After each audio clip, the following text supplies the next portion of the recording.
வணக்கம் ஜோதிட நண்பர்களே. 2024 சனி வக்ர பலன்கள். சனி கிரகமானது வர ஜூலை மாதத்திலிருந்து நவம்பர் மாதம் வரைக்கும் அடுத்த 5 மாதங்களுக்கு கும்பராசியில் வக்ரகதியில் சஞ்சாரம் செய்துட்டு வரும்.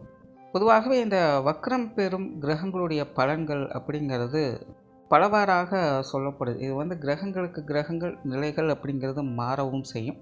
அதே போல் ஒரு முரண்பட்ட பலன்களையும் கொடுக்கக்கூடிய அமைப்புகளை பெற்றதாகவும் இது அமையும். அதாவது ஒரு நல்ல கிரகம் வக்ரம் பெறும் பொழுது அது அசுப பலன்களை கொடுப்பதாகவும், அதுவே ஒரு கெட்ட பலன்களை கொடுக்கக்கூடிய கிரகமானது வக்ரம் பெறும் பொழுது அது சுப பலன்களை கொடுப்பதாகவும் அமையுது. ஸோ இந்த அமைப்பு கிரகங்களின் அடிப்படையில் மட்டுமல்ல, ஸ்தானங்களின் அடிப்படையிலுமே கூட நிறைய மாற்றங்கள் அப்படிங்கிறது இருக்கும். ஸோ பொதுவாகவே இந்த வக்ரகதி, அதிசார கதி அப்படிங்கிற கிரகங்கள் ஏற்பட்டுட்டாலே அதனுடைய பலன்கள் அப்படிங்கிறது பெரும்பாலும் முரண்பட்ட நிலைகளிலேயே செயல்பட்டுக்கிட்டு இருக்கும்.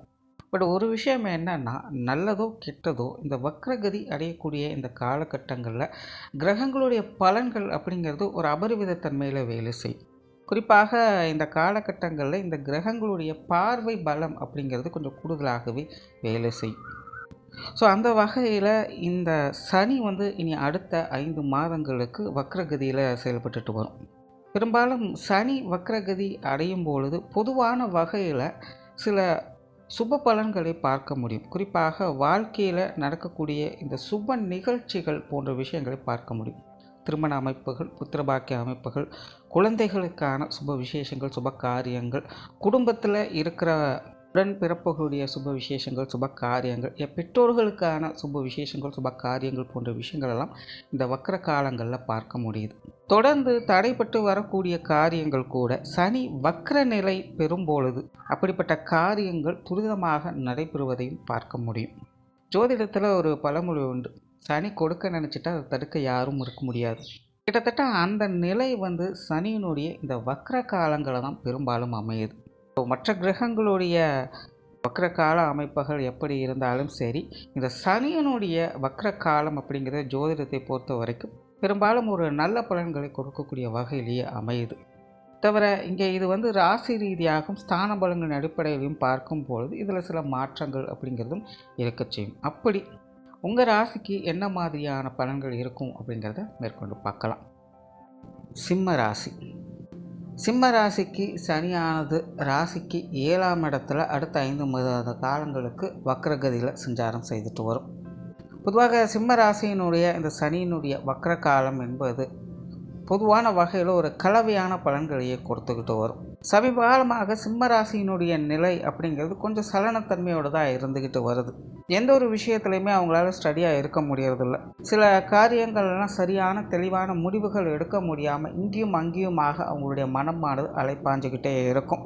முன்ன இருந்த அளவுக்கெல்லாம் சுறுசுறுப்பாகவும் பரபரப்பாகவும் அவங்க காணப்பட மாட்டாங்க. ரொம்பவுமே பொறுமையாகவும் நிதானமாகவும் தான் எல்லா விஷயங்களையுமே கையாண்டு வருவாங்க. அமைதியாக இருக்கிறதுல என்ன பிரச்சனை அப்படிங்கன்னு யோசிக்கலாம். பட் இருந்தாலுமே குணாதிசய வேறுபாடுகள் அப்படிங்கிறது மனிதனை மனதளவில் நிலைக்குலைய வைக்க செய்யும். தான் என்ன செஞ்சுக்கிட்டு இருக்கோம், இல்லைன்னா என்ன செய்யணும் அப்படிங்கிற ஒரு புரிதல் கூட இல்லாமல் ஒரு குழப்ப நிலையிலேயே தள்ளாட வச்சுக்கிட்டே இருக்கும். அமைதி, பொறுமை, நிதானம் அப்படிங்கிறது எல்லாமே ஒரு நல்ல விஷயமாக இருந்தாலும் கூட சிம்ம ராசிக்கு இந்த குண அமைப்புகள் அப்படிங்கிறது கொஞ்சம் கான்ட்ரவர்சியான நிலைகளை தான் வேலை செய்யும்.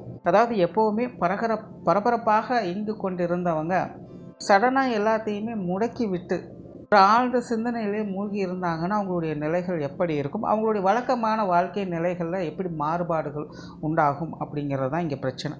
இப்போ சிம்ம ராசிக்காரர்களுடைய சமீபகால வாழ்க்கை நிலை அப்படிங்கிறது கிட்டத்தட்ட அப்படித்தான் இருக்குது. ஜான் ஏறனா மூலம் சறுக்குது அப்படின்னு மனம் வருந்தக்கூடிய வகையில் தான் சில விஷயங்கள், காரியங்களை அவங்க எதிர்கொண்டு வர்றாங்க. தனிப்பட்ட முறையில் என்றைக்குமே சிம்ம ராசிக்காரர்களுடைய மனோதிடம் அப்படிங்கிறது அசைக்க முடியாததாகத்தான் இருக்கும். இருந்த போதிலும் கால சூழ்நிலைகள் அப்படிங்கிறது யானைக்கும் அடிசருக்கும் அப்படிங்கிற நிலைகளில் சில மோசமான சூழ்நிலை சந்தர்ப்பங்களை உருவாக்க செய்யும். அந்த மாதிரியான சில இக்கட்டான சூழ்நிலைகளுக்குள்ள இந்த சிம்ம ராசிக்காரங்க இப்போ சமீப காலமாக இருந்துட்டு வர்றாங்க. மேலோட்டமாக பார்க்கும் பொழுது பெருசாக எந்த ஒரு அசம்பாவிதமான விஷயங்கள் எதுவுமே தெரியாது. வெளியிருந்து பார்க்கக்கூடியவங்க அவங்களுக்கு என்ன நல்லா தான் இருக்காங்க அப்படின்னு சொல்லக்கூடிய நிலைகளை தான் அவங்களுடைய பொது வாழ்க்கை அப்படிங்கிறது இருக்கும். ஆனால் தனிப்பட்ட முறையில் சிம்ம ராசிக்காரங்க இந்த விஷயங்களை ஃபீல் பண்ணுறாங்களா அப்படின்னு கேட்டிங்கன்னா அது ஒரு கேள்விக்குறியாகத்தான் இருக்கும். இனம் புரியாத கேள்வி, சந்தேகம், கோபம், குழப்பம் போன்ற விஷயங்களுக்குள்ள அல்லாடி கொண்டு இருக்கக்கூடியவங்களாகத்தான் இந்த சிம்ம ராசிக்காரங்க சமீப காலமாக இருந்துக்கிட்டு வர்றாங்க.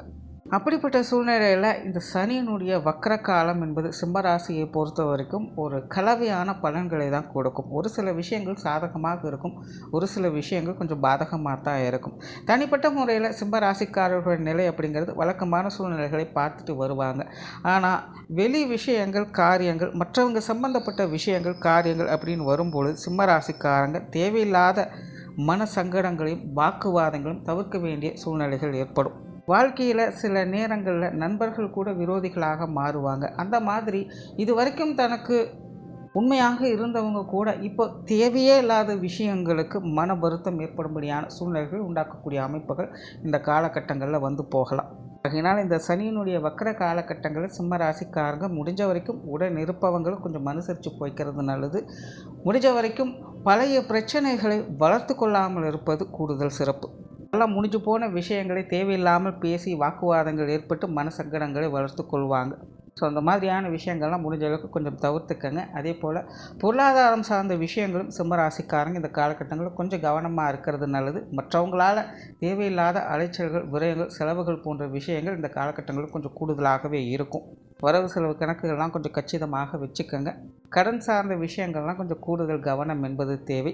அதே போல் வேலை, உத்தியோகம், தொழில் சார்ந்த விஷயங்களில் இந்த காலகட்டங்களில் சிலருக்கு இடமாற்றங்கள் போன்ற விஷயங்கள் ஏற்படலாம். அதே போல் வேலை செய்யக்கூடிய இடங்களும் சரி, தொழில் செய்யக்கூடிய இடங்களில் வாடிக்கையாளர்கள் சார்ந்த விஷயங்களும் சரி கொஞ்சம் அனுசரித்து போக வேண்டியதாக இருக்கும். மொத்தத்தில் இந்த சனியினுடைய வக்ரகாலம் என்பது சிம்ம ராசியை பொறுத்த வரைக்கும் ரொம்பவுமே மோசமான சூழ்நிலைகள் அப்படின்னு சொல்கிறதுக்கு இல்லை. பட் இருந்தாலுமே மற்றவங்களால் தேவையில்லாத மன சங்கடங்கள், வாக்குவாதங்கள் போன்ற விஷயங்கள் தவிர்க்க முடியாததாக இருக்கும். ஆகையினால் உடன் இருப்பவங்களை அனுசரித்து வருவது மூலமாக இந்த காலகட்டங்களில் ஆதாயங்களை பார்த்து வருவீங்க. நன்றி, வணக்கம், வாழ்க வளமுடன்.